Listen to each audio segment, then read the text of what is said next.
Hello and welcome to the Last Word on Spurs. We are your multi-award winning Tottenham Hotspur podcast, and we are back to review that 2-1 home defeat to Newcastle United in the Premier League. It feels like so much has happened over the course of the last 24, 48, 72 hours. You wouldn't be wrong to think this is some kind of social experiment that we're being put through at the moment. It is really, really testing times at the moment. Look, if you're with us for the first time, you can find us on iTunes. We're on Spotify. We're across major audio platforms. We're, of course, on X. We're on Instagram. We're on Facebook and Blue Sky too. And I'm joined by three fabulous returning guests to Last Word on Spurs who are going to be here. I feel like these guys have had this so many times to try and offer some guidance, some opinions, some real genuine feelings about where we are right now as Spurs fans and what is to come.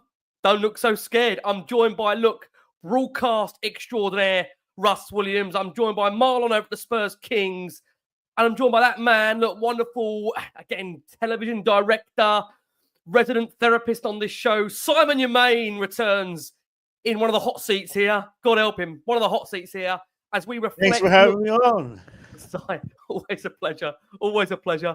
As we reflect and look back on that 2-1 defeat to Newcastle United. Before we get the opinion of our illustrious panel, let's take you through the match, the facts and the stats from that game against Newcastle United. It finished Tottenham 1, Newcastle United 2, 13 shots to Newcastle's 14 on target, 4 shots apiece in terms of being on target, 26 touches in Spurs' box to Newcastle's 27, 9 shots inside Spurs' box to Newcastle's 11, shots outside the box, it was edged 4-3 in Spurs' favour. Block shots, Spurs having less than Newcastle, the 7 Newcastle registering to Tottenham's 3. Spurs hitting the woodwork once. Possession-wise, Spurs edging it 57% to Newcastle United's 42%. And XG, Newcastle outdoing Spurs on that particular topic, 1.43 to 1.06. Now, I feel like I say it's at the top of every single show on Last Word on Spurs at the moment, and it's because it is very, very testing times ahead. Firstly, a very happy and healthy new year to everybody out there that hasn't checked out the show in the new year yet. And this is your first one. We wish you and your families a very healthy, happy new year. And I keep on making this point. We do want to make the shows as watchable and as listenable as possible right now, as we appreciate Spurs are going through some tricky, tricky times. I'm going to open, if I can, with our guest on this show, the wonderful Simon Yemaine. Simon, it did finish in the end. Spurs 1, Newcastle United 2. Look, Tottenham doing their best despite illness and injuries, but Spurs have now suffered their 10th defeat in 20 Premier League games this season. It is a tough one for Spurs, who will feel they put in a really valiant effort despite a number of key players missing. And again, we must stress this point before the game, obviously finding out there was a sickness bug that ripped through the Tottenham camp. But ultimately, we're not getting away from it. We know Spurs need to put points on the board in order to really salvage this league campaign. What did you make, Simon, of the performance and the result overall for you? Well, I think different things about the performance and the result. I mean, looking at the performance, I was encouraged. I think looking at these last 2 performances, both in the from the perspective of Ange making some changes, adjustments, and also looking at the way we've been fighting, I'm encouraged by that. I think it's hard to ignore the way the referee impacted the result today. Oh my God, I hate talking about the referee, but my head was gone in that first half. I can't believe we did not get a handball in that situation, and to me, the referee actually robbed us of a point at the minimum, because who knows how the game would have played out if we would have been able to hold on to that lead for a bit longer. So yeah, it's a mixed bag. It's frustrating seeing us, not getting points on the board and struggling the way we are doing in the table. But I also think that it's all about perspective and expectations. My perspective is long term, and from that perspective, I'm still hugely behind Ange, and my expectations was that this was going to be a tough season. And looking at the injuries we've had. This is probably the worst injury crisis I've seen at this club, and so us having the worst point tally I don't know if it's ever, but it's in a long time. Is it to be expected from my point of view? So yeah, it's a mixed bag. So thank you so much for opening up there. Miles, I'm going to bring you in. I'm going to save Russ for a second. I am going to save Russ for a second. I want to hear Russ's views, don't get me wrong, but I'm saving him for a second. Miles, look, where we are at the moment, just to bring some reality to the situation in terms of Spurs' present form at the moment. You know, they had 16 defeats in 2024, and they start the new year with another one. It is one win in the last 8 Premier League games. Spurs have just taken 5 points from the respective last 8, and it's a game which brought a defeat, but probably not the performance many actually expected, given the circumstances. Just to be clear, Spurs did have 11 players out. Many would argue Spurs were probably good value for a point in that game, with a few good performances, especially from a midfielder and right backs at centre backs. But what's your ultimate takeaway now, Miles, from the performance, the result, and again, by the fact, again, we have to mention this point, a sickness bug did rip through Tottenham very early or very late at the end of last week? Look, when the football gods are against you, they are against you. You can blatantly see Ange's job's under pressure, and the last thing he needed was a sickness bug going through the camp and ripping out some of the squad as it has done. Now, we don't know. Well, we can clarify that they've said that Dragusin was one of the players that kind of the bug hit. There's a couple of players that started today, but my worry is not really on the performance, because I thought the performance, they played, they tried, they played. I wasn't expecting much from the squad. I saw the starting lineup and I was like, okay, here, you know what? As long as they give me 100%, I can't really complain. And to be honest, to all of them, apart from one player's performance that we'll get into later, I thought most of them literally did put in 110%. I thought Kulusevski again was trying to dictate things. It was one of those games we're up against that midfield of Newcastle's. Anyone's going to struggle against them. They are quality. No matter how much we want to sit there and go, oh, we've got this illness, that illness. I think even with the first team, our midfield would have struggled today anyway. But there were certain performances that I thought we did play really well.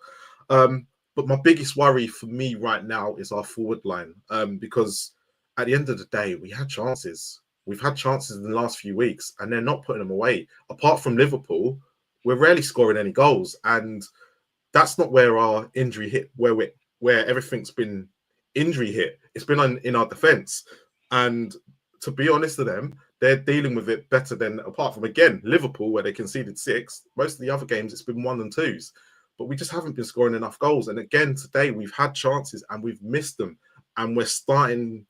You can't sit there and blame that on anything else apart from the quality that we have up there, which is the same players that, you know, would be here if they're in the same starting 11. Johnsons, the Solankes, you know, the Sons when he came on, the Maddisons, the Kulus, and we're not putting these chances away. And it's starting to get concerning that we are not putting the chances away.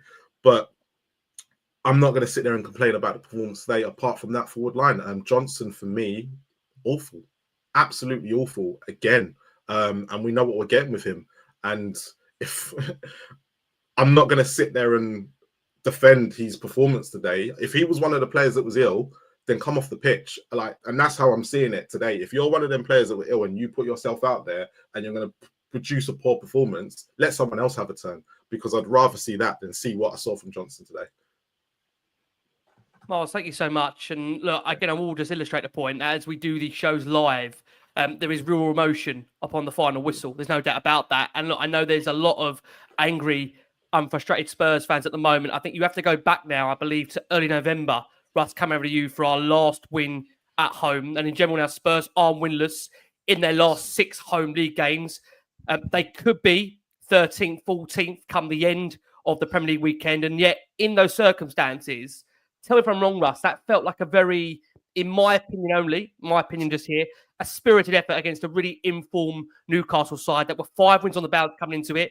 It's 6 wins for them, and you have to go back a long, long time for them to have matched 6 Premier League wins for them, who, you know, equalised very controversially, it's fair to say. We'll come on to that. But if nothing else, I think what my takeaway from that game is, as unpopular as this point may be, is that the players are still very much playing for Ange Postecoglou in these very rough and such crazy circumstances. I mean, what was your thoughts, Russ, on the overall game and the result for you? Look, all right, I suppose second half better. First half ran out of petrol, I felt, after the equaliser. But they came out and looked as though they were playing for the manager in the second half. But you're right, Rick, 5 points from the last 8 Premier League games. We haven't won at home since we beat Aston Villa. And, Ange Postecoglou, I'm not in, I'm not out, because it doesn't matter what any of us think. It's what Daniel Levy and the owners think. They are the ultimate chopping block, if you like, if he is going to get chopped. And I think that the waters are really, really stormy. But what we do, Rick, us Brits, when we're in a crisis, is we sit down and we have a nice cup of tea. And that's what I've got on the go now. But to be serious with you, injuries count, of course. But why on earth did Ange Postecoglou say, Mickey and Romero, I know you're not 100%, it's Chelsea, get out there and play, and we lose them for weeks? That is not being a good manager. Illness, you can do nothing about it, I suppose. I think we can all guess who the people who were ill were. They were the ones who probably came on in the second half. We got a stubborn coach. Why, when we go a goal up like today, don't we just keep it tight for 15 minutes? Take the sting out of the game. Oh no, 140 seconds later, Newcastle equalised, albeit with a controversial goal.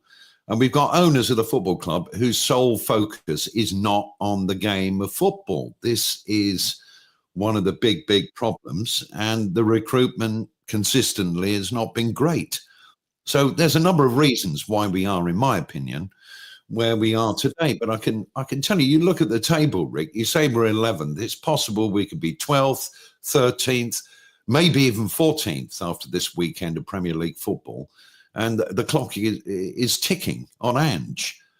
You've only got to look at the table. We talk about, we've got to prioritise the Carabao Cup. We've got to try and win a trophy in the FA Cup. Well, let's concentrate on the Europa League. And to be fair, there's nobody in the Europa League who's better than Liverpool. So ordinarily, I think that would be a good decision for Tottenham Hotspur Football Club and Ange Postecoglou and the players and the staff to make. But look at the table. We're in free fall. We are in trouble, whether we like it or not. And I think that the results, if they continue like this in the Premier League, I think if you laid all of the board on a big, long boardroom table and held, fire to their feet and said, are Spurs going to beat Liverpool over 2 legs? None of them would say yes, if they were really being honest. I don't think any of us expect us to beat Liverpool over 2 legs. Please, God, I hope I'm wrong, and I hope all of my fellow fans who think that are wrong as well, but chances are. But in the Premier League, when you look at the fixtures, okay, we've got Tamworth in the FA Cup, then we've got Arsenal at the Emirates. It's North London derby, it's no cliche, anything can happen. Right, okay. Yep. Then we've got Everton away, on a Sunday afternoon. And they're not playing bad at the moment. And I do agree with what the lads have been saying, that, it is worrying up front. That Solanke's goal today was fantastic, but Pedro Porro had one of the best games he's had in a long while for us. I mean, his delivery was incredible, wasn't it, in that game? Incredible. World class, how he was wrapping his foot around that ball. And Dominic Solanke did brilliantly well to get the first goal. He's got that in him, but you have to give him the ball in those areas. And to be fair, the second half, he got the ball in those areas with one particular effort. I think it was in stoppage time.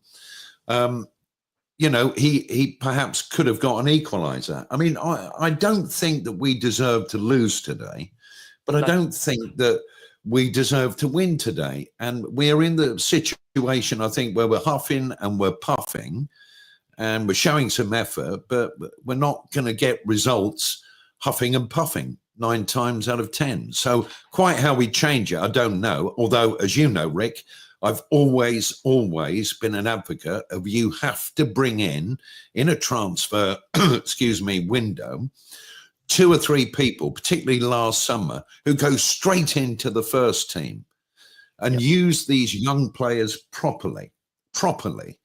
You know, Bergvall today, I thought he was great. His contribution to the first goal was fantastic. Brandon Austin in goal, 78 games sitting on the bench, and he's in there in the thick of it today. I don't know about you lot, but whenever the ball came over, I didn't have a worry at all. I knew that he'd get the ball, and he did. I mean, fair play to him. I think Ali on TNT made him man of the match. And, you know, that's a great credit to him. I know we're going to talk about another goalkeeper coming into the club a little bit later on, but the players are playing for Ange Postecoglou based on what we've seen. But if the results, and it's a results business, don't go the way of Spurs in the next 2, 3, 4 Premier League games, it's almost impossible, I think, to see how he can stay based on if our position in the Premier League is remotely under threat. I think that you know who and his mates on the board will panic. I'm not saying that's the right thing to do. I'm telling you what I think they'll do. Yep. Yeah, I mean, Russ, it's all very, very fair points there. And I think, you know, I make that point just to be clear from my perspective that what you said there, Russ, I totally echo what you said there. The players clearly, in my opinion, they haven't checked out. I think that performance, you know, given the fact, again, we had a sickness bug go right through the camp late last week, all I can say is that, look, we showed real fight, determination, intensity, desire. And just really, as you have touched upon, and as Marlon really echoed in his opening intro, we're just lacking that real definitive quality up front. And I think, you know, that has become a real big problem for us. You know, we badly need players in the door and back from injury. But I would agree, I think Solanke, Bergvall, Porro definitely were the standouts. But I will totally understand that when our form is what it is right now, when it is 10 defeats in 20 Premier League games, when it's 1 win, 5 points in the last 8 Premier League games, 15 goals scored, 17 conceded in the last 8 games, and Tottenham are sitting 11th in the Premier League table, there is going to be absolute 100% massive cause for concern. And there's going to rightly be a lot of questions being asked. What we are going to do, we're going to bring in the thoughts of Ange Postecoglou, who has given us his summary on that game. And we'll be coming back to you after that in these next couple of minutes. We're going to bring in right now Ange Postecoglou, and we're back with you after this very, very short clip. And you had chances at the end there. What are your thoughts? Hugely proud of the players. Outstanding considering what situation we're in. We deserved to win that game. All things being equal, we would have. Do you feel a bit hard done by a couple of the decisions there? The first Newcastle goal, for example? No, I don't feel hard done by. I just think that's the way they want to do things. So that's the way they want to do things. Do you speak to any of the officials? Do you get any explanations? Are you going to pursue it? The last thing I want is an explanation. So you'll just let it be for today? Well, I've got no choice, have I? With the rest of the game, I mean, the amount of chances that you created in that second half, considering there's illness and everything going on in camp, what did you sort of say to the guys at half time? Oh, half time, full time. I'm hugely proud of them. It's a game we should have won. We deserve to win. Like I said, all things being equal, we would have won. But these things aren't equal at the moment. So I couldn't be prouder of them. The way they played, their attitude, their ability to be resilient in the most extreme circumstances, couldn't be prouder of them. Brandon Austin as well, a word for him and his game? Yeah, brilliant. Like I said before the game, you don't know when you get your opportunity, but he got it today, and he was outstanding. How's the morale in the dressing room?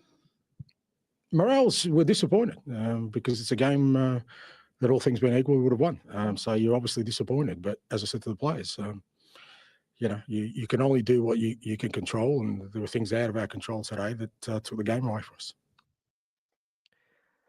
So there you go. Those were the thoughts of Ange Postecoglou on the back of that defeat to Newcastle United. And I think what's become, if those aren't aware from that, obviously, video that we played out there, that man is very much hurting. He's hurting. He's disappointed because he doesn't feel that he's had the rub of the green on that game. And look, he probably does feel right now that everything is going against him, not just the injuries, the sickness bug, the refereeing performance, as Simon touched upon there. Si, I don't want to put you in a corner here because you've been very much clear in terms of your perspective when it comes to Ange Postecoglou and your defence for him, and the fact that, you know, I think the general feeling amongst fans outside Spurs is that Spurs don't ever really have the stomach for a rebuild to let that play out. But I would say, you know, given the fact of the concern right now over the form, I'm just intrigued to know from your perspective if you can see really some green shoots that is worth giving this project a continuous go. And the reason why I say that, just to bring those stats up, is that, look, we are aware, you know, at the moment in Ange's second season, we're averaging 1.26 points per game.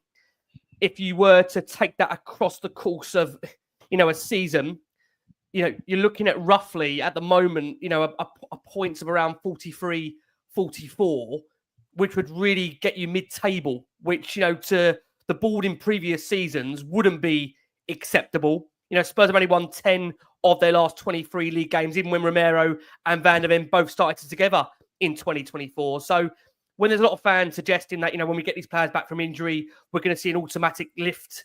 I think the stats have shown in the past, even when we've had the full squad fit, that hasn't necessarily been the case. But what I will grant is that, just to come back on this, the players are clearly fighting for him. They're playing for him. They're giving their absolute everything. But where we've had 10 Premier League defeats so far this season, and we didn't lose 10 in the Premier League until April of last season, and where it's 3 wins in the last 13 games, can you see Ange Postecoglou's side being given the time to be able to turn this around in the league, given the current form at the moment? And that's, as I said, ongoing with the injury crisis and the sickness bug that they've had this week. Yeah, so there's a lot of things here to unpack. I want to acknowledge everything that these fellas have been saying, and I totally see it from their perspective. My perspective is a little bit different. So I think there's different things here that you can unpack. I think there are people that have seen what Ange is trying to do, and they just don't rate it. They don't think he's good enough. They don't think this way of playing is sustainable. Fair enough. I mean, our personal opinions and our views of the game are all different. And then there's the people who are Angean, or who might believe that changing the manager again might not be the right answer. And their reasoning behind that opinion might be that they rate the football, or they might not believe that us acting in the ways that we've done these last couple of years, where we've changed the coach at every turn, the moment we've been in trouble, is the right way to go. That's fair too. And then there's what we're talking about now, which is what will the owners do? And I think the skepticism that a lot of fans have, looking at the results and being worried that Levy's going to pull the plug. As Russ pointed out, he might not feel that it's the right thing, but it's that skepticism is based on history, recent history. Like we know our owners, we've seen their behavior, and it's only reasonable that we expect them to behave in the same way, because that's what we've seen. Now, I personally, if I'm going to speculate about looking at what you just showed me and what I think the owners are going to do, I don't personally think he's in trouble. And there's a couple of reasons for that. I think what you guys have touched on, and you, Ricky, just touched on, the fact that he still has the support of the players is a huge thing. I think when you're inside an organization and see the types of injuries we've seen, I think those injuries are much more, they're viewed in a different way than us as fans, because we look at the results and I mean, we acknowledge them, but we still basically can be a lot more reactive. But they're inside, and I think they have to acknowledge, and I think they acknowledge that how much these injuries have disrupted this season. So that's two things. The third thing, which is I think is important that we forget sometimes, is what is the brief of Ange? Conte and Jose had a different brief. Their brief was to win now. And so when they don't win now, that's a much harsher, the harsher judgment on their performance as coaches is valid. I have to believe, and this might be naive, that the brief they gave Ange is something they have in mind. They built this team in a way where it was long-term. So again, the context around this being the first 18 months under Ange, and the amount of changes we've done in terms of cleaning out the wage bill, getting rid of deadwood, getting young players in, taking a risk on signing players like Bergvall and Gray instead of going for more experience that could help us right now, that they have to realize their own accountability and responsibility in the effects of those decisions. So with those three things in mind, that what we're trying to build is something different, where it's more long-term, where we take decisions and view things from a long-term lens. And if I believe that they actually acknowledge these things, I have to believe that they will not do what they usually do, which is to pull the plug if we get a bad result here and there, or if we end up 10th in the league. Because if they do that, that decision in itself would show that every decision they've made for the last 18 months were clueless. The only way they can validate the decisions they've made in this transfer window and the window before is going to be by sticking by it. And so these new guys that have come in, Moon and Lange, knowing what the brief is, knowing what their mission is, and Ange being their pick, and also just Ange's way of handling this crisis, still being calm, still taking responsibility, not, blaming the people behind the scenes. All that, I think, speaks in favor of him riding out this storm. So that's my long-winded and nuanced way of looking at it. So I thank you so much. I want to bring Miles in, but Russ, I do want to bring you back in because you've been very clear in your opening intro of this show that the league form is simply not acceptable for a club of Tottenham standing. And again, we look at the fact that, we've lost 14 out of our last 26 Premier League games. You want to take a bigger margin than that. It's 23 defeats from the last 45, 30 points taken from a possible AC when available. In the last 26 Premier League games, Tottenham are the bottom three of the ever-present teams. There's many now out there who've had 4 points from a possible 24 against Leicester, Brighton, Palace, Ipswich, Fulham, Bournemouth, Forest, Wolves. We've lost more games than Palace, Everton and West Ham right now. You've made the point for you, Russ, that you can't see this continuing long-term, given the current form that we're in. But by the factors, Simon has said there that at the moment, the players seem to be playing for the manager. And in previous circumstances, you might argue that Pochettino, Jose, Conte at certain points of their reign seem to lose a lot of the players. Is it a different situation to what we've experienced previously? Or are you just basing your judgment solely on the results and where Spurs are in the league table? Because I think the general feeling is, to be honest with you, is that if Spurs were to sack Ange Postecoglou tomorrow and bring in Ryan Mason, for example, nothing would really change. So I think the only way I would see an uplift in results if Spurs were to look to bring in some interim manager and therefore hope there'd be a change in results. But you still have the injuries to deal with. They've had a bug, obviously, this week, which again is a bit of an anomaly. So where are you, Russ, in terms of where we are right now on Ange and how we're going to deal with this situation ahead of a crucial double-legged Carabao Cup semi-final we've got to somehow sandwich in? Well, I'll keep it brief. I hear every word that Simon is saying, and actually it makes a lot of sense until you realise what the people are like who are running the club. They have shown no form of planning on the football side for the last 18 years, so it seems like that, but certainly for the last few years. And I think it really is, and I hate to say this, it's down to money. And I wish to goodness that Simon is right. Don't get me wrong. But I think we're dealing with animals now that when the Premier League status and all the money and the kudos that comes with it is possibly threatened by more and more bad results. Hopefully it won't happen, but if it does happen, I think that they'll press the button. And I also think, relegation doesn't even bear thinking about at the moment. And I think a few of our brethren are panicking a little bit, but it can creep up on us without us really knowing what's going on pretty quickly. But I've got everything crossed and a little bit more that won't happen. But I do think, and we all know that they're flirting with investors for big money investment into Spurs.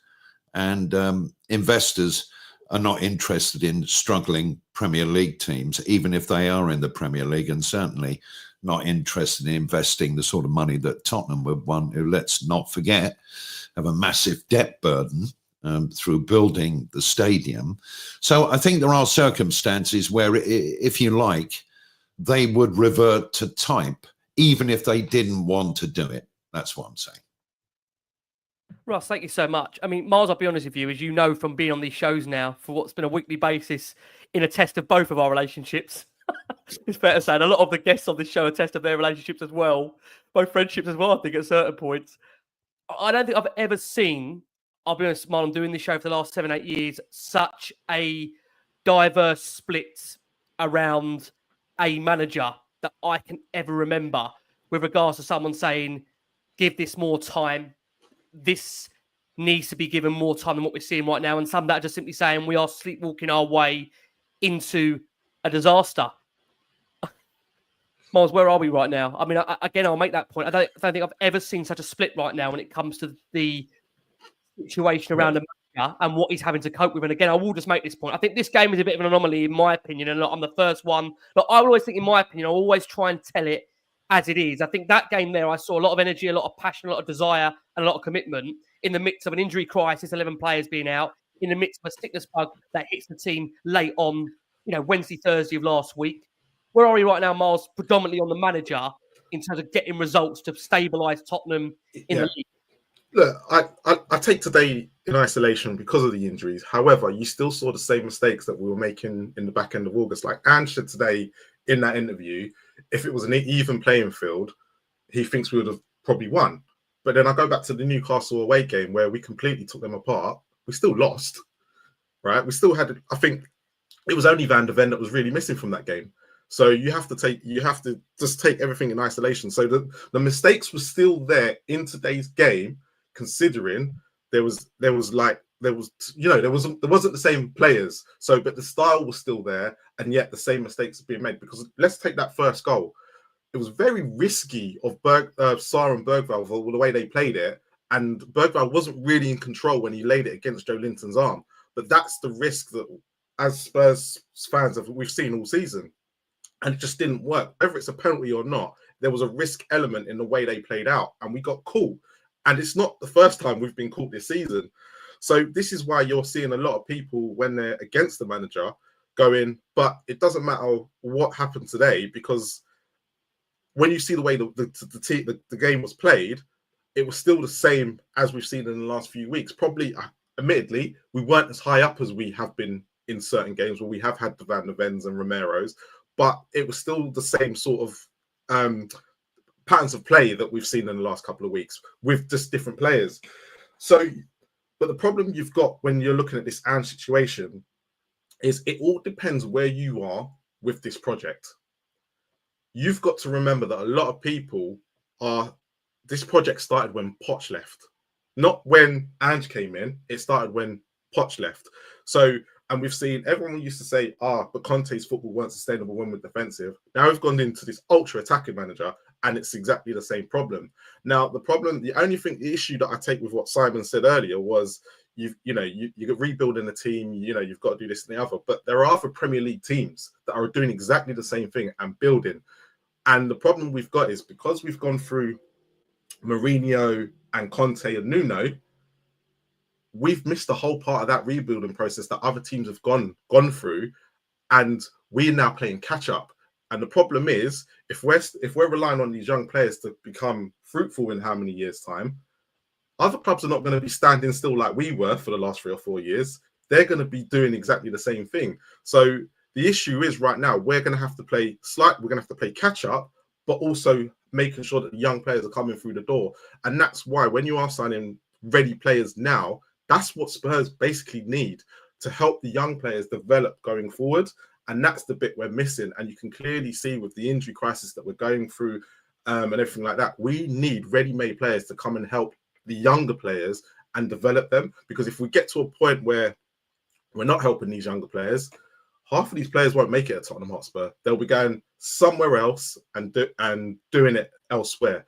So the problem you've got with Ange right now is that he's in a rock and a hard place, because we blatantly know that there's certain players that he wanted to bring in this summer and they didn't come. And the problem he's got now, he's working with players that, let's be honest, Jed Spence, Reguilon, players he didn't want, players he wanted out the door. So, and now he's having to integrate them back in the first team and play them. But the problem you've got is when Reguilon and Spence were available back in October, November, Porro and your doggy were just not playing every game and we weren't rotating. So you can see why people, you know, are angry, but you can also see at the same time why people are sticking with Ange as well. And for me right now, the board, it doesn't matter which way they go, they'll probably mess it up. No, you know, this is what they do. They're going to mess it up because you are looking at a style now that needs certain type of players to play in it. And you can clearly see that, especially with our midfield. You can clearly see our midfield is certain struggling. clientele, Miles. I totally agree with you. Certain clientele. Yeah. So it's just where Spurs want to be in the next few months to see where they want to go with this project. And look, Arsenal's next in the league. He basically can't really, if he goes in that game and gets absolutely smashed, I tell you now, most people that are sitting on the fence will literally just turn on him. And I'll probably be one of them. I won't even wait for the cups because the North London derby is a different kettle of fish to any other game. And we could take the 1-0 loss back in the September because actually both teams were poor. But now we're in two different situations. And for me right now, Ange has got to fix something in that North London derby. It's not about playing well. It's about he needs to get something in that North London derby, no matter with the injuries or not. Because if there's a smash-in, I tell you this now, a lot of Spurs fans will say, I'll give up. Well, you know, it's interesting, Miles, that again, we can't get away from that home form right now. It's Spurs' worst league run at home without a win since the 93-94 season. And my God, that was quite bleak, I'll be honest with you. And look, I think we all agree that, you know, it's not just, let's be honest about it, the nature of the way that game went that would have frustrated many. It was the performance of the referee, and Ange Postecoglou has not really, you know, in any way tried to defend the nature of that refereeing performance. I have to bring this in from Ange because he's absolutely fuming on the referee. So we are going to turn our attention to the way that game did play out. But you've got to see this from Ange Postecoglou, who is absolutely livid by that performance from the referee. Let's hear from Ange now, and we're then going to return back to that game. No, because I know what everyone wants me to say, but all I'll say is that on any other day, on a fair and even playing ground, we would have won that game. Simple as that. And don't keep asking me about the decision. If you guys have no opinion about it, that's fine. I know what my opinion is. And as I said, if that was a different day and it was an even and fair playing ground, we would have won that game. Well, Ange is absolutely fuming in the refereeing decisions from that game. We are going to come on to the refereeing decisions in general in that game because in general, let's be honest about it, there were some tricky ones that did go against Spurs in their favour. Ange has lost his head, and I think many would say maybe rightly so. You know, the man is under pressure enough, given the injury crisis, given the sickness bug. The least the man would hope for is that the refereeing decisions would be on fair grounds, which he doesn't feel they were. Look, again, coming out of that game, Brandon Austin was named the player of the match, which we said at the top of this show. Spurs have subsequently are on the verge, and when this show is going to be going out to our audio listeners, may have already signed another goalkeeper. We understand that goalkeeper is going to compete with Guillermo Vicario. We'll turn our attention to that a bit later in this show. But look, we'll go back on the lineup for this one, which, again, really kind of shows where Spurs are right now. And Postecoglou was forced into plenty of changes ahead of this game. And on top of already having 9 players out unavailable to face Eddie Howe's informed side that were 5 games in a row winning before coming into this game, Ange Postecoglou revealed on the eve of this game that an illness bug had worked its way through the Spurs squad, meaning that the nature of Fraser Forster's illness meant he was not able to play in this one, with Brandon Austin coming in for his Tottenham debut just a few days shy of his 26th birthday. Now, again, just to bring it into facts, Postecoglou is already without Romero, Mickey van der Ven, Vicario, Destiny Udogie, Wilson Odebear, Ben Davis, Richarlison, and Mikey Moore on the absentee list. Added to that, of course, for this one was Rodrigo Bentancur, who was suspended after that late booking, which he received on the back of that game against Wolves. Jed Spence was at least back for his one-game suspension and started at left back. Elsewhere in the team, Heung-min Son, Yves Bissouma were well enough to make the bench, and James Maddison was back amongst the subs, even though Maddison is suspended, interestingly, in the midweek Carabao Cup semi-final against Liverpool. I have to just say, up until now, we've had no definitive answers as to actually who was suffering from the sickness bug, which, of course, led to Spurs going into this game really under strength. Timo Werner did start on the left-hand side of the attack, with Lucas Bergvall in the middle alongside Pape Sarr and Dejan Kulusevski, who captained the side for the first time. And I think many would say that was long overdue. And we'd hope now on the back of that, he is going to be added to Tottenham Hotspur's leadership group. That team selected then was Austin, Porro, Dragusin, Gray, Spence, Sarr, Bergvall, Kulusevski, Johnson, Solanke, Werner, with a bench of Whiteman, Reguilon, Dorrington, Hardy, Bissouma, Olasise, Maddison, Son, Lancashire. And just to put that team into perspective, an average age of 23 years and 336 days. This is Tottenham's youngest starting lineup in a Premier League game since March 2015 vs QPR. Thank you to Squawker for that crazy, crazy stat. And again, it just kind of shows you really where we are right now in the midst of an injury crisis and in the midst of this sickness bug that is ripping through the camp. But perversely, Spurs actually made a great, great start to that game. And Dominic Solanke did steer Spurs in front. It took us a matter of minutes to do so. It was a great run from Bergvall that kicked off this move for Spurs. Johnson knocked it into Pedro Porro, who Russ has actually spoke about there.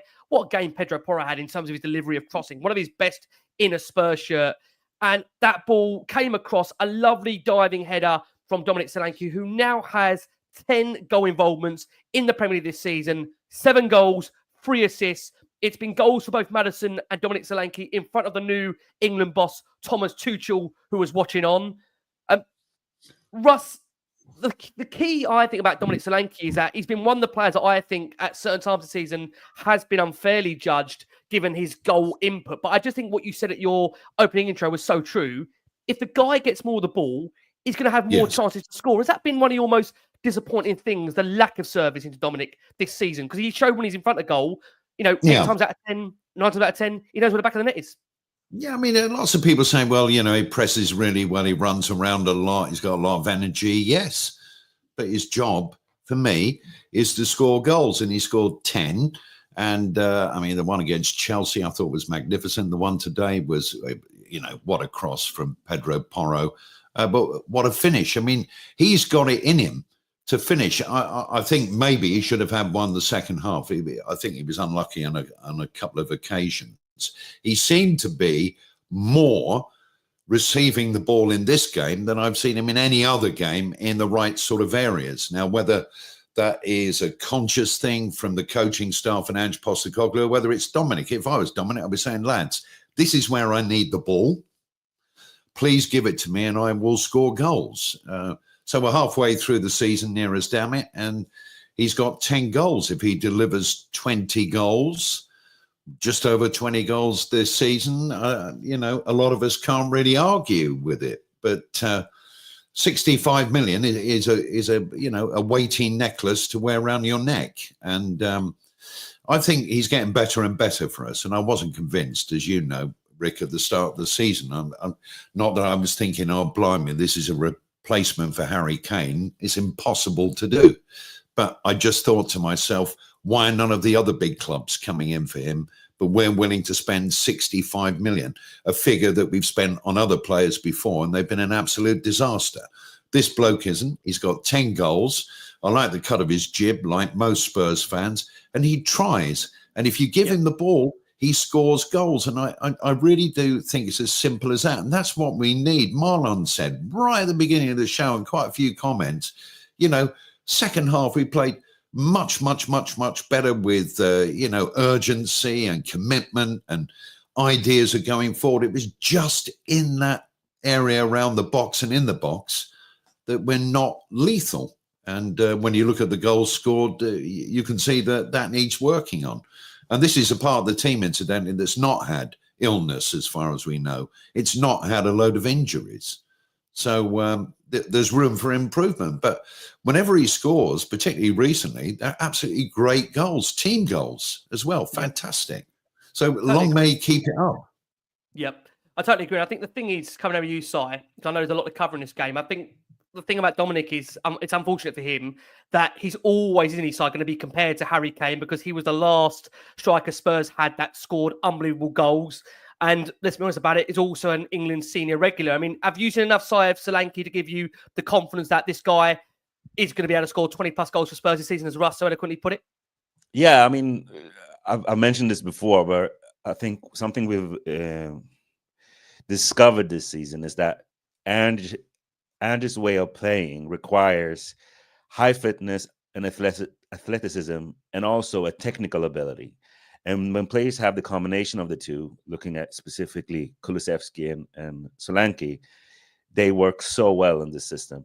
And so I think Russ has a great point here where I've missed some service to Solanke because he does have a header and if he gets the ball at his feet, he's good at, finishing or at least getting a finish off. I think, and you know this, Ricky, I'm supportive of Ange and I understand what he's trying to do, but I'm very critical of our ownership and the lack of recruitment in this summer. Because there's something about Ange's system, because as the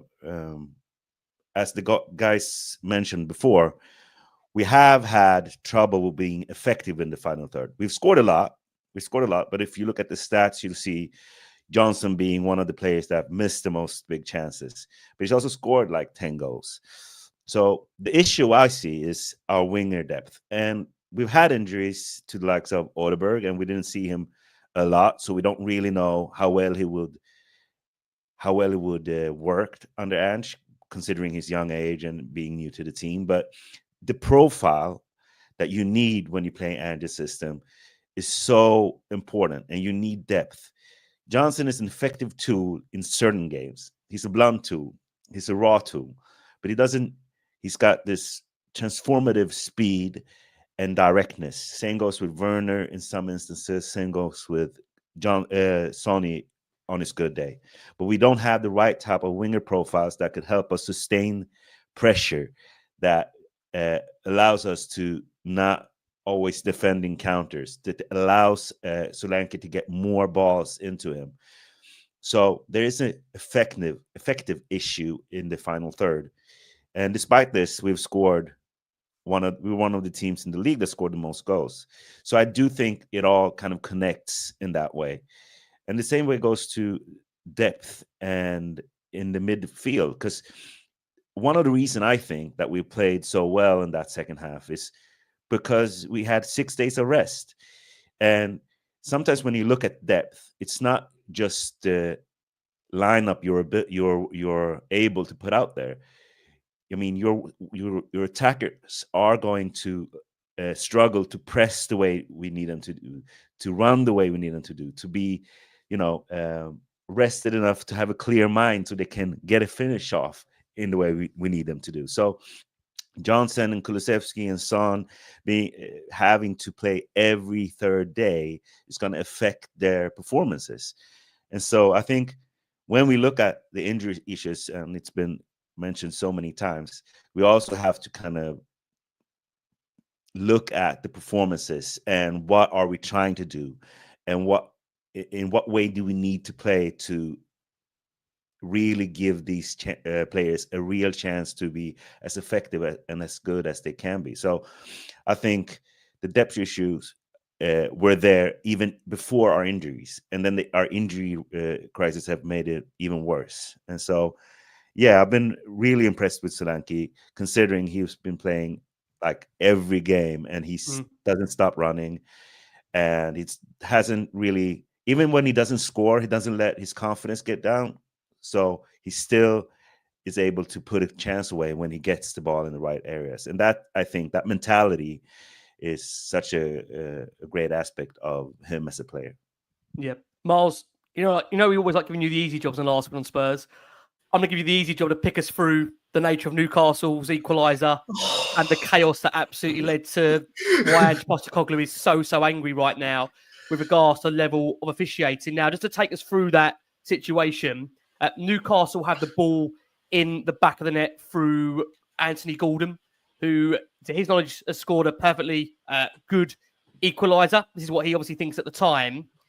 But in the build-up, it definitely is definitively 100% there to see for those that are watching it live and we're showing a still. The ball is cut out by Joelinton's hand. Now, really important that I make this very, very clear. The hand itself is not in an unnatural position, but it completely changes the direction of play from Spurs bursting forward to the ball and then in going behind Spurs' defence, allowing Gordon to finish. Now, the goal has been given. The Spurs bench are furious. Assistant coach Matty Wells is up, having a right go at the fourth official. Sergio Reguilon is up in the technical area, complaining. Postecoglou, at this point, was shaking his head in disbelief. Now, from what we understand by VAR, is the Newcastle goal stood because the referee's call of the goal was confirmed by VAR, who checked for a potential handball by Joelinton in the build-up and deemed that his arm was by his side in a natural position and the contact, therefore, was accidental. Now, Postecoglou, we know, is absolutely raging about that decision, and we've made that clear after the game as well by bringing his post-match thoughts. Destiny Doggy on Snapchat said, VAR, what a joke. Where do you stand on it for you? Because I know many people don't like to be focusing a lot on refereeing decision, Miles, but does this one completely and utterly change the course of this game for you? So, yes and no. Look, it's not VAR's problem. It's what at the end of the day, the referee saw the decision and still made it. So everyone talks about VAR. If VAR's not there, this goal still stands.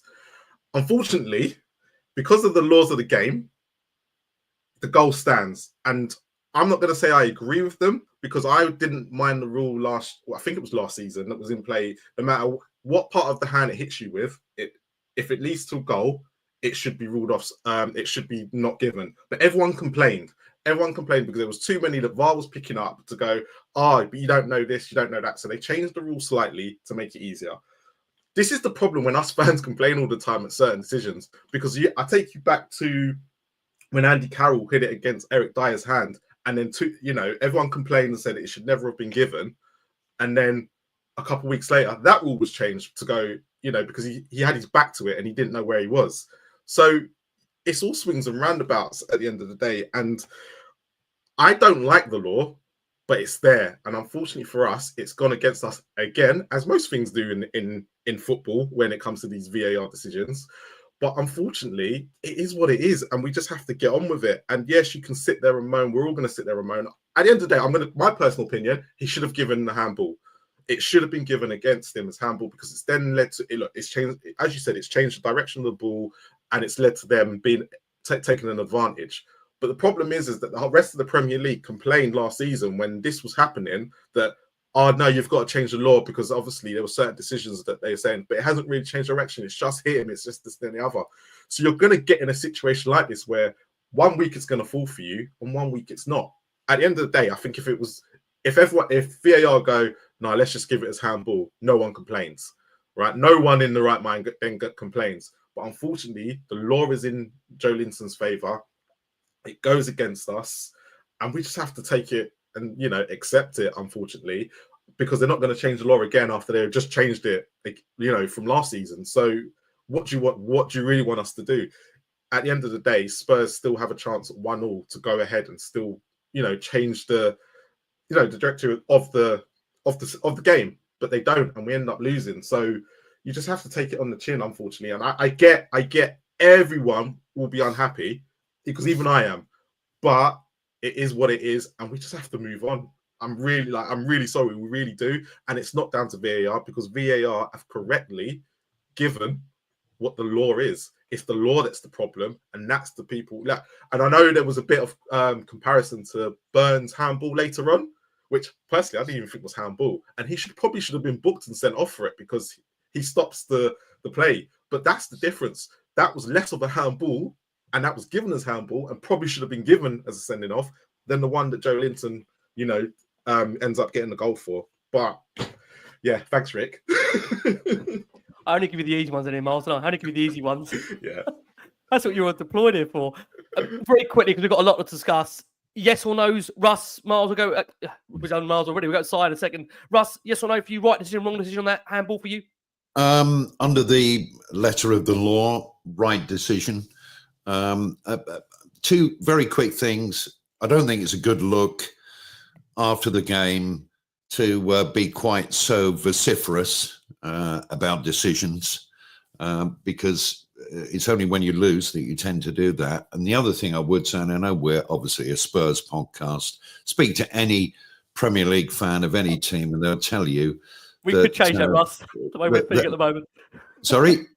We could change being a Spurs. We could change being a Spurs podcast. Never. At some point. It's it's like a stick of rock in there inside. We've got no get out. We've got no get out. No, there is no escape. But the only other thing I would say is that fans of every club would say that refereeing for them has been inconsistent, and that's the big problem. And all fans are right. It is the inconsistency of it all that drives us all crazy. Oh, man. Just on this point, Si, come around to you. A yes or no on that? Is it the fact that we've been done by the letter of the law there rather than the nature of how that plays out? I mean, to me, it's a clear handball. And just quickly, my biggest issue is the same issue Ange has with it, probably, which is, and it's a little bit different. It's a little bit different view than what Marlon said, which is, I actually think the referee sees it, defers to take a decision on it because he knows VAR is there to sort it out. And that's my issue with it. I think he blows every time if he doesn't have VAR because we've always blown the whistle when it goes when it's such an obvious handball that totally changes the direction of the ball. So that's my issue. If it becomes that the VAR referee is the real referee and the referee on the pitch defers. So that's my point. So thank you so much. Davey Boy, a regular viewer and listener here, says, can the panel talk about how much time is wasting in the game? Players constantly going down with cramp, faking injuries, ruining the game. If you go down with cramp, tough, the game continues. And what I will say on this is that I will take us back a number of years ago. You could argue that Conte, Mourinho, and dare I say Pochettino were quite good at the dark arts. And I think that's something we've really lost in the last 18 months under Ange, that we don't seem to use any kind of tactics of slowing the game down when we are ahead. And I think we could learn from that a little bit. I think, especially as Russ said, when we go 1-0 up, just to try and have a bit of control of the game and not hand the advantage straight back to the opposition. Wouldn't it be nice, a little bit of that management being used about trying to get a player to go down, waste a bit of time? And that was very early on that Solanke scored, but just these little wins that are in there, that could really, really help at certain times. And I think Spurs, back to Davies' point there, yes, it can be frustrating about, the nature of time wasting, but I feel Spurs don't use it anywhere near enough to the advantage what they should do. So look, I think again that's maybe a conversation for another day, but again, Miles goes back to that point there with Dan Burn. There was some really rough treatment in that first half. You had Bergvall being given some treatment to some degree where Joelinton elbowed him in the head. I don't know how that was not reviewed for dangerous fair play. Porro went down, as we discussed, via a challenge as well by Joelinton. I mean, there was points again that Joelinton was on the pitch given the nature of his disruption in that first half. Werner, again, look, he nicked the ball well in that first half, chased it and then stopped and it was trying out of play. Look, I mean, I think fans appreciated the effort and raised the tone, but I think seeing Werner week upon week is definitely a challenge for the mind at the moment. Austin, really good save from Gordon shot and he punched the ball away from a corner, which led to big cheers from the Spurs fans. And I've got to say, look, I know there's been criticism from Miles about Brennan Johnson, but there were some WWE moves being put on there in the first half by Brennan Johnson on the Newcastle goalkeeper, where I think we were trying. It's funny, we've been critical enough when Vicario has been between the sticks that we've not defended enough. I mean, God, we were trying everything in our power in that first half alone to defend Austin. I mean, there was quite simply Austin 316 of the WWE era. There was some absolutely crazy WWE moves trying to go ahead in that game in the first half, but I mean, there was, I think, 100%. Some real frustration around how Dan Burn doesn't end up on the back of 2 yellow cards and being sent off, because I think Dan Burn, I think Charlie Eccleshare actually said this on X, and credit to Charlie for this. He's almost that classic kind of big English guy who basically gets to whatever he wants, and because he's seen this kind of big imposing figure, it can't be seen to a referee that he's actually doing anything wrong. But I think he clocked up something around the lines of 8 or 9 fouls in the first half before going in to challenge the goalkeeper. I just think on another day, I think we could count ourselves very, very unlucky that Dan Burn is not also, a player that is seen by the referee of disrupting that game and being sent off, because quite honestly, in that first half alone, the amount of disruption from him was quite remarkable. We had Pedro Porro flying over outside the Newcastle box in that first half. Isak going close to being 2-1, but Spurs at that time really, I think it's fair to say, as that half went on, it was becoming quite difficult. I think we saw in the opening stages, Spurs did have an element of energy, some character to their game, but as that first half drew to a close, it just felt we needed half time to come. But unfortunately, it didn't come before Newcastle did go in front, and the nature of that goal and the way it followed, unfortunately, Isak putting Newcastle ahead, and Dragusin could only turn a low cross against the striker into his own net. And I just feel like at the moment, I'll come around to Miles on this, that when your luck's against you, your luck's against you. What was your feeling of the way we can see that second goal, Miles? Is there any particular blame for you on that from Dragusin's behalf, or is that again just our luck at the moment and the way we're conceding these goals? There's a few mistakes in this goal. And first of all, Jed Spence doesn't get across to his man quick enough. The next one, and I know people won't like me for this, but Archie Gray, this is where he he's not thinking about defender, but if you see where he's standing and he's positioning for it, if he stands in the position where he's in line with his back four, he blocks that cross, but he doesn't. You see, and you can see it, I think, in an earlier image where he's it goes behind him, which you can clearly see he's not in line with Porro or Dragusin, and Dragusin's body, and clearly he was in the wrong position, and he was all over the place. But you can't really blame Dragusin's performance because, again, we know he was sick. He was one of the guys that was sick, and I can't really blame Gray because apparently he was another one. So it is just unfortunate at the moment. And it is what it is. This is what's going to happen when you have a mishmash defense, that you are going to get, because everyone's blaming a lot on Dragusin at the moment. But you got to remember, he's playing with Archie Gray, so he's not really got a partner in him that is meant to be really a clear centre back. So Dragusin's kind of trying to dictate between the two of them of where the position should be, and it's to his detriment at the moment, where I think he's personally struggling playing next to Gray. So it is what it is, but at the end of the day, look, there were so many mistakes leading up to it. You can blame a whole bunch of people, but it's one of them. When Newcastle have got their players, and they will put their chances away, and this is the difference between their front three and ours, because that Johnson chance will probably come to later is where Newcastle are putting that away, we're not. Yeah, I mean, Miles, again, you talk about the fact that the front three there for Newcastle, it was so effective, and I think, again, when you look at what the difference is between that game, I don't know, a whole overall, yes, Spurs have got injuries, yes, they've had a sickness by going through the camp, but the quality of finishing and the calibre of players up front, I think, as you said there, Miles, is really just a difference in that game. Minutes after, actually, that Isak missed a golden opportunity from Murphy's cross. The Swede, again, it did score from, obviously, that moment of Dragusin. It's 9 goals in 8 games for him now, which, again, just simplifies just how in form Isak is, and why, again, he's being looked at by a lot of Premier League clubs across what will be the summer and what will be the future for him. But obviously, it's not our concern at the moment. Spurs do go in at half-time behind, few boos, but I think most of the fans would have expected something like this, given the injuries in the form and how good Newcastle looked. And I think many were looking for a reaction in that second half. And before we do discuss that second half, I must remind you, we've got over 6,000 of you that are watching this show live. So, guys, can I just say a massive thank you for all your incredible support for Last Word on Spurs. I will just say that we know this is really, really testing times right now. And that's why I think we always bring out the best in the contributors that we've got here. I've got Marlon over at the Spurs Kings, who must feel like he's here week upon week. Miles, thank you so much. We love you very, very much. Please go and subscribe to the Spurs Kings TV. I've got Broadcaster. Oh, a man we turn to at many, many points, who's been joining us on this journey for the last year and a half. What are we doing to him? We've taken him so far. He's upgraded his beautiful room there so we can see him even more glowingly. Russ Williams returns to our stage. And also back on the screens, television director, resident therapist. Many are thinking, God, if Si could write a script, I mean, not even he could come up with a script like this. My God, what are we doing to us here? We've got the wonderful Simon Yemaine back on the show. First post-match show for Simon, of many to come. Don't pop It'd be a black comedy, I'll tell you that. Oh my God, I tell you.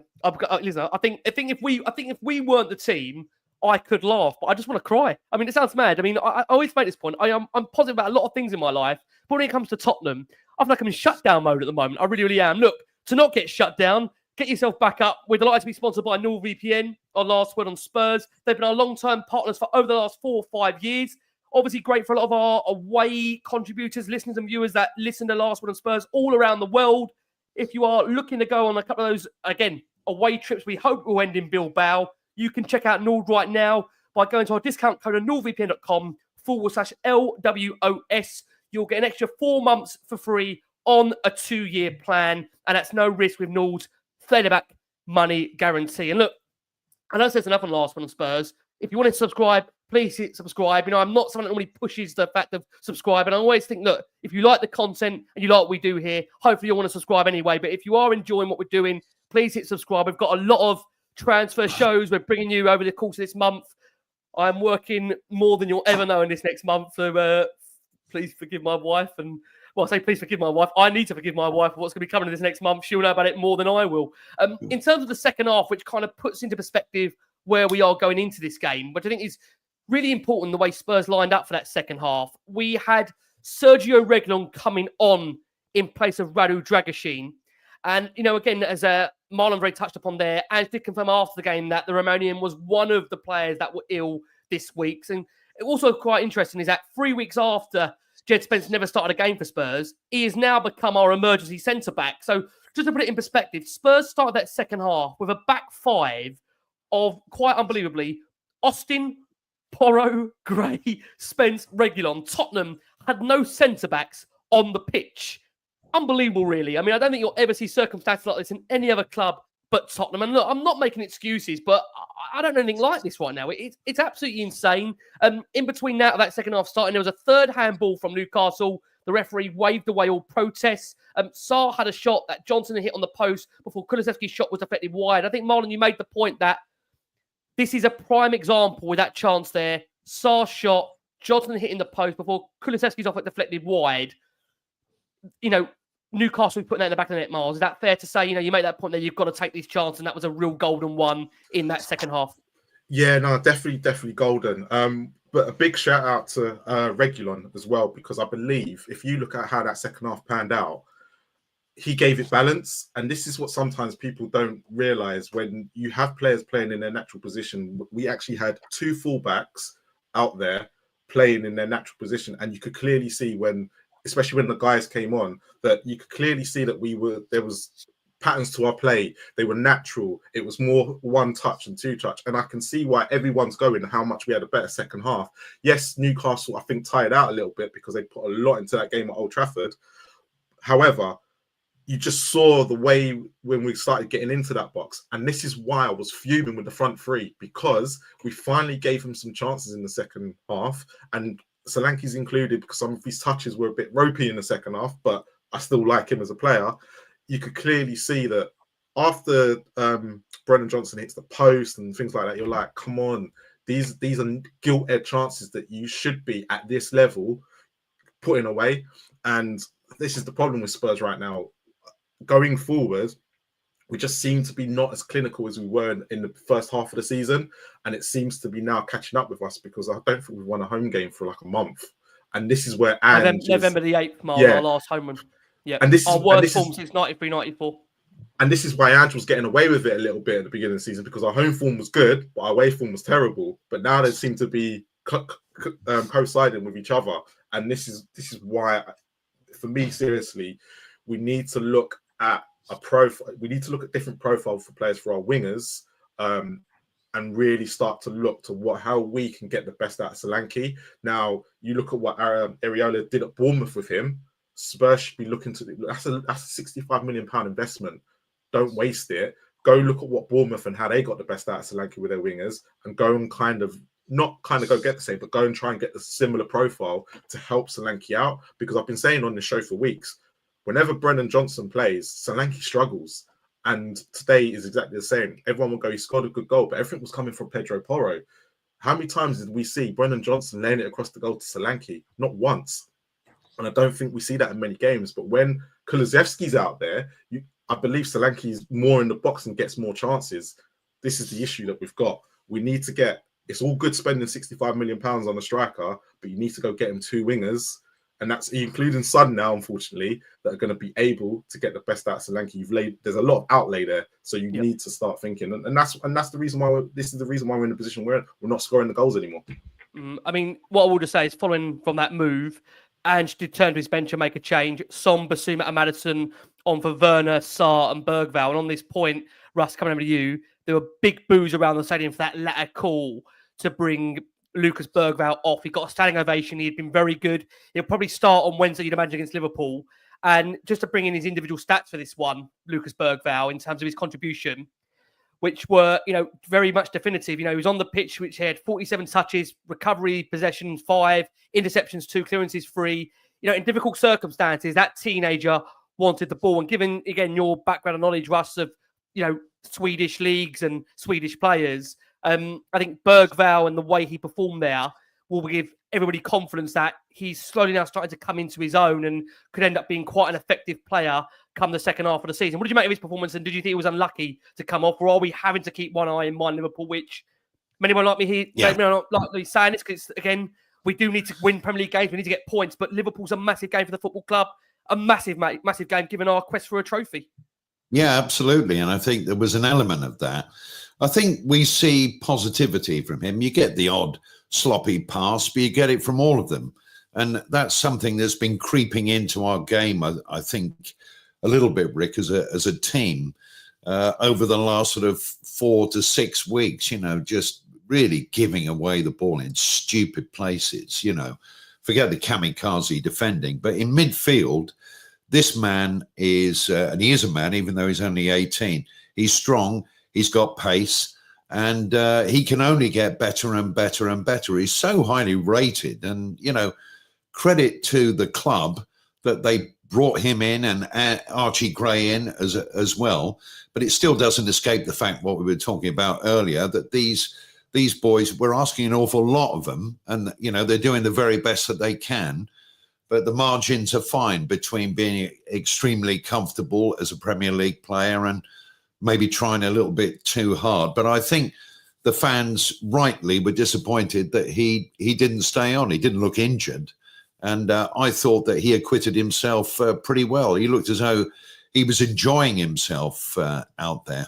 But when the subs came on, I felt that we went up a gear. So, that's not knocking Lucas Bergvall, because I'm a big fan. No, I agree. The way he looks in that game was panning out. And it just felt it's getting ridiculous now. So after Bergvall coming off, and I don't know if you thought, what I'm going to bring into this game now is just quite simply unbelievable. Brandon Austin then goes down injured and is receiving treatment. You're thinking, this is ridiculous. What is going on? It honestly feels like, and it's purely for our UK audience, an NHS waiting list that is just adding and adding and adding, quite simply, game upon game, training session upon training session. You're thinking, are we never going to get a break here? Are we never going to get a break? Latter part of that game, James Maddison curls a shot not too far wide from the outside the box. Both Johnson and Reguilon fire shots across the face of the Newcastle goal. I mean, I don't know what you made of that move, Si, for you. When both Johnson and Reguilon had those shots across the goal, did you just feel, Si, this is just not going to be our day? This is just us. Yeah, this is us. This is just our 2025. Postecoglou's words, this is who we are, mate. This is just our 2025 going into the 2025 season kind of luck. I mean, the thing about and I also, Dragusin went off, so suddenly we had Gray and Spence at centre back. I mean, it became ridiculous at that point. And I think everything these guys have been saying is totally right. I think, like, you see the ages of these players. You see how much we're demanding of them. And in terms of Bergvall, I think he's been great, but also we've seen him get cramps at the end of games and not really being able to keep up with the fitness level. So I actually think Ange took him off to protect his fitness, and just knowing that he tires out. And to some extent, we have to applaud him for that, because we can't accuse him of overplaying players or playing them until they get injured, and then accuse him and then get mad when he actually tries to protect players. So, no, I mean, at the end of the game, the missing of the chances, I just felt like this is just our luck right now. I mean, I feel like Son has lost a real sense of confidence and place, even in the team. Like he doesn't really know how to be effective, and I think that's really confusing for him because. Sorry, is that just to pick up on that point, Si? And I hope Yeah. you don't mind me asking this: is that the system, or is that Sonny's confidence for you, Si? I think it's a little bit of both. I think the system in itself doesn't suit him. Obviously, it doesn't suit him in every game, and this is the same thing with Johnson. I think if you take players that are great for certain type of games, transitional games where there's space in behind, where they can run behind when they can run on the far post, or when they have space in behind because the other team press high, whatever it is, then you see how they can be effective. But if you play those same players, and especially when you play both Johnson and Son against teams with a low block, you'll see them in situations where they absolutely do not translate. And so you want them to be able to rest in those games. Coincidentally, at the same time, if you also play Son at 33 is right now, every game, he's going to get tired. And when he gets tired, his effectiveness goes down. And when his effectiveness goes down, his confidence goes down. So I still think there's a place for Son, and I think we should respect and honor his loyalty to the badge. But I mean, I think Russ is right in saying that, and also Marlon in saying that we need other profiles, we need depth, and we needed that kind of depth all season. And so we've seen those issues all season. So it doesn't surprise me. Yeah, man. And the nature of that chance that played out there, both Regular and Johnson firing across the face of the box, I mean, that kind of summed up Spurs' luck in that second half. I mean, you know, we hit the post, right? Yeah, and in every game it goes in the back of the net, and we're just it's so hard right now to try and find the words to illustrate where we are as Spurs fans. You know, 10 minutes added on time to be played. There were the fans. I will say this: I think the fans really did stick by the team. You know, in this one, I think the fans really understood that the nature of the injuries, the sickness bug, everything playing against us. I felt the fans really did stick with the team, and that there were no chance for Ange Postecoglou during that game. There were big boos, of course, when he brought off Lucas Bergvall. But the main thing is that the fans stuck with the team, and that's what you want to see. And I think even the booing at halftime, I think that was towards the referee. Yes. Or at least I'd say that's fair. So I'd say that was definitely partly in terms of the officials. I think that's a really fair point to bring in. I think it was 100% a lot of it aimed at the officials more than the actual first half performance, which I think, given the 30 minutes or so, was not a bad first half. I just think we tired towards the end of that first half, given the injuries, given the sickness bug. Those kind of final minutes played out with Solanke heading on the roof of the net from Kulusevski's cross. The keeper touched it, but it was a goal kick. Austin saved from Barnes, and Solanke heads Porro's cross at the goal, but it was saved, and it kind of petered out to finish 2-1. And again, in which we have to make that point again. I've said it throughout this show. Spurs are now on their worst home run since the 93-94 season. You can't get away from that. You can't.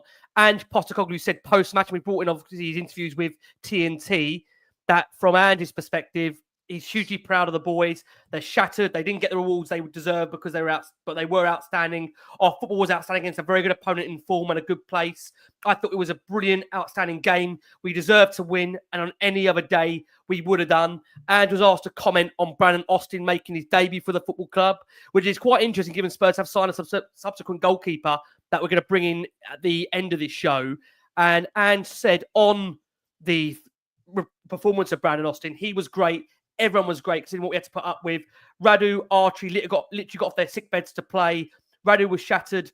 Brandon, obviously, we found out yesterday he was playing, but I couldn't be prouder of the players. I'm just angry, disappointed. It wasn't the football that we deserved in terms of the result, and it denied us getting the rewards that we deserved. And was asked to clarify in terms of the players that went through the camp with the sickness bug. He went, look, Radu and Archie were bedridden or weak. Fraser, obviously, he's still bedridden at the moment. There's a couple of other players out there that are struggling, but we have to go on now to Liverpool. We had 11 players fit for training, but I don't care about that. What I care about is the players are putting in an unbelievable football performance. They're playing fantastic football. They're creating chances. We were denied on several occasions. I think it's unfair to ask anything more than what they're offering right now. Ange was asked, because he didn't mention Basuma, Maddison and Son in those being selected by the injury bug. He went, look, it was just a combination, I thought, of what we needed in terms of running power, early energy, and as the game went on, we thought we'd be able to use their experience for the guys that would come on to affect us. We finished really strong. We started the game really well, and the only thing that stopped us in our tracks was not football. That was the whole idea about it. Guys like Sonny, Biss and Maddison, to a lesser extent, they played a good game when they came on. Having them fresh helps them mentally as much as physically, as I think when they came on, they did make a real difference. Ange was asked to comment on Dominic Solanke and his performance and goal. And I said, look, considering we had to go through everything we went through in the situation of this game, I have to take my hat off to all the players, not just Dominic. I thought they were outstanding. I'm just really angry. Angry, so I think I have been in my career that they were denied the right rewards for a fantastic performance by a referee. And what's quite interesting is, I don't know if anyone remembers, I think after the Chelsea game in his first 10 games, he said he would never comment or never criticise a referee. And I remember that? It's a long time ago now. I don't think it's a good look, Rick, I have to say. Well, you know what? He was asked to push further on the referee, and he said, does that defeat make you even prouder, given what you had to go through in that game? And he said, look, I'm not going to give you my opinion on the first goal because I know what everybody wants me to say. But all I'll say is that on another day, on a fair and even playing ground, we would have won that game. Simple as that. Don't keep asking me about the decision. If you guys have an opinion, that's fine, but don't keep asking me. He was then asked at the end to clarify, are you angry with the officiating? He said, look, I know what you want me to say, but I'm not going to. I think it's clear. Now, whether people agree with me or not agree, it wasn't handball, it was accidental. I'm just not interested in entering that discussion. What I'm saying is on any other given day with a fair and even playing field, logical thought processes, we would have won that game. That's it. You can't make what you want of that. I don't know what else you want me to say. And he was asked finally, Ange, from his perspective, does that performance give you confidence you can turn the form around? And he went, look, I've never lacked the confidence. I get the results aren't there. I get that whether people want to accept the situation we're in. You saw the performance of Archie, of Lucas. They're unbelievable. They're 18-year-olds playing in that position. I just see so much to be positive about. We need to win games of football, of course. And usually when you play well, you do things right, you get the rewards. Unfortunately, we were denied. So Ange Postecoglou fuming there on full time. And the games, they don't get any smaller for Tottenham, of course. They've got that huge game against Liverpool in the Carabao Cup. Before we look to close, we're just going to bring you some news here that Tottenham are closing in on the signing of Czech goalkeeper Antonin Kinski. I hope someone will tell me how to pronounce that close to the time of him signing. He may have already signed. I already need to get my brushing skills up for that. To a long-term deal. The 21-year-old plays for the Czech First League leaders, Slava Prague, where he has kept 12 clean sheets in 19 Premier League matches. Sources close to Tottenham have indicated the Premier League side will pay a fee of more than 10 million euros, including bonuses and add-ons for Kinski. The move is expected to be completed later on the Saturday, although it could drag into the Sunday, with the goalkeeper expected to sign a contract to Tottenham to 2030. So it'll be a 5-year deal. And quite interestingly, he's expected to challenge for the number one spot while at Tottenham and is not viewed as a backup. It would tell you where Spurs feel Guillermo Carrier's progress is being made on that right ankle injury, and the thoughts of Brandon Austin, who put in a really good performance, but seemingly for Brandon, he's not in that first team picture, with Kinski expected to come in and battle to the number one spot. I just want to ask you guys as we close this show, that's the first of what we hope to be many in this transfer window. I'll start with Miles. I'm going to end on Si. Miles, what do Spurs need in your opinion, along with, of course, players back fit to really get this season and league form back on track? The live league table at the moment is showing Spurs are sitting in around 11th or 12th. That could be worse come the end of the weekend. What do we need, Miles, to kind of get ourselves back on track in terms of the league at the moment? Well, since Brentford are winning, we're now 12th, just as an FYI. Look, for me, and we're not going to get it in this window, but we do need a central midfielder that's going to be able to mop things up and be able to help out that defence that we haven't. There's not that massive gap. You can clearly see as the weeks have gone on, the gap that you just saw it today when with the handball and other things like that. A lot of teams just get in that position in front of our defence where it ends up being 3 against 4. And Pedro Porro is probably up the field. The wingers are up the field. So we just end up losing in that position. We just need someone to mop up. We do need a winger, but I don't think we're going to get the sort of class of winger that we need in this window as well. It's going to cost heavy pricing. So it's where we're at. The goalkeeper situation, look, if Austin gets a run out against Liverpool, we can finally see if actually this signing was worth bringing in early or not, or whether they should have stuck with Austin. But at the end of the day, there's so many. We're probably going to need. Look, it depends what you want to do. If Regulon, there's a lot of factors here that are playing. But for me personally, right now, DM is probably the number 6, whatever you want to call it, is the position that we probably need the most for this system to work and going forward, so we can stop conceding these silly goals. But apart from that, look, the season, it's going to take a miracle for this season to turn back in a favour that we need it to. But it depends on what he's going to have at his disposal with injuries and stuff over the next month or so. Vicario is going to be back, what is it, February, March? I can't even remember what it is. It can't be good by the fact they're bringing in Kinski now, is it, Miles? Yeah. That's the thing. Yeah. Yeah. You've got Van der Ven and Romero coming back over the next few games. I've heard it's going to be this month at some point. So we'll see where we are. Look, at the end of the day, it's going to be a roller coaster. It's going to be entertaining, as they say, and it's going to be an interesting next 3 or 4 months being a Spurs fan. And Last Word on Spurs will be here to pick you up, as always. I hope we don't bring you down too much.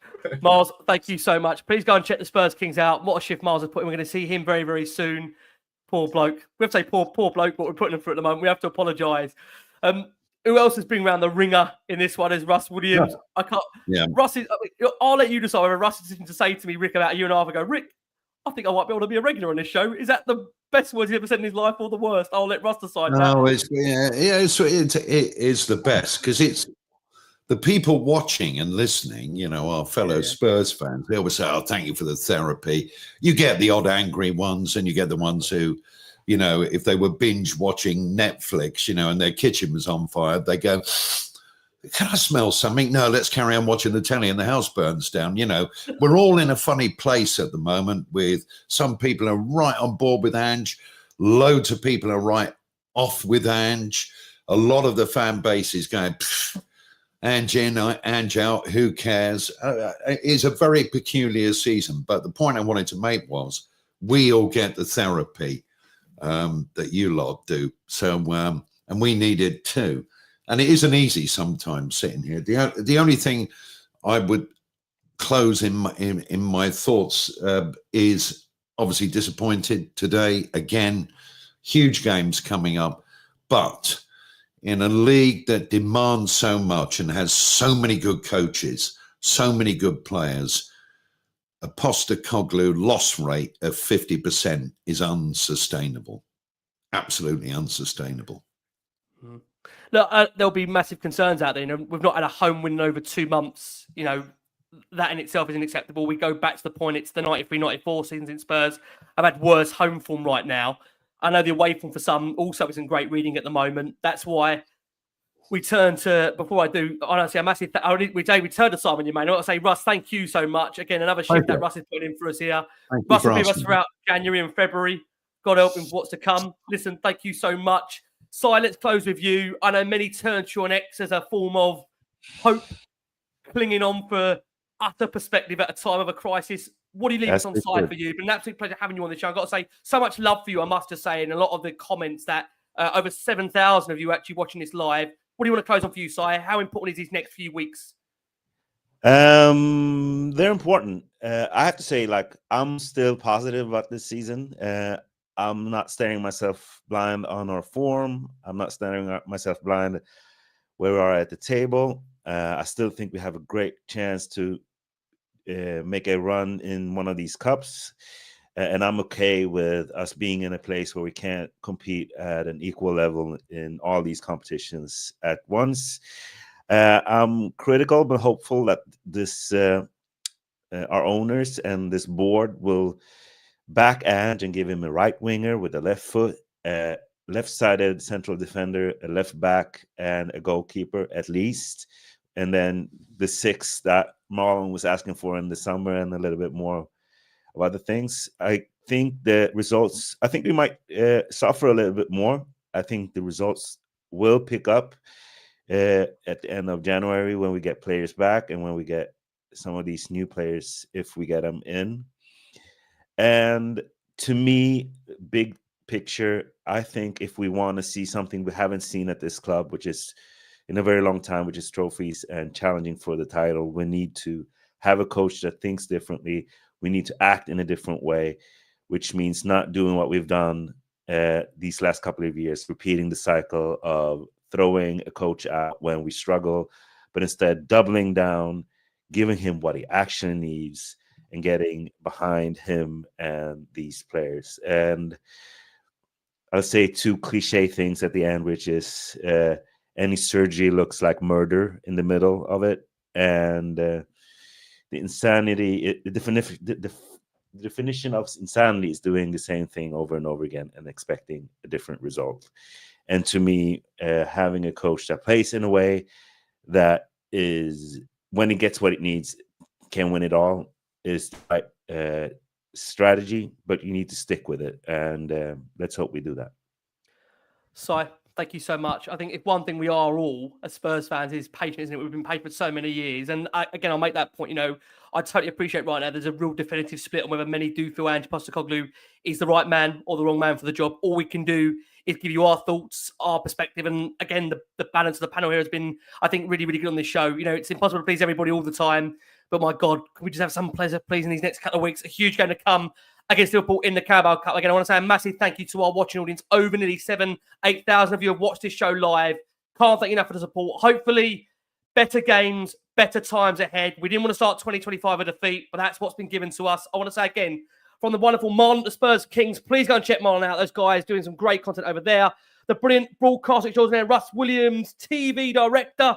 Director somewhere, Simon, and somewhere positive. Simon Yemaine. From us all here, please keep safe, keep well, and as always,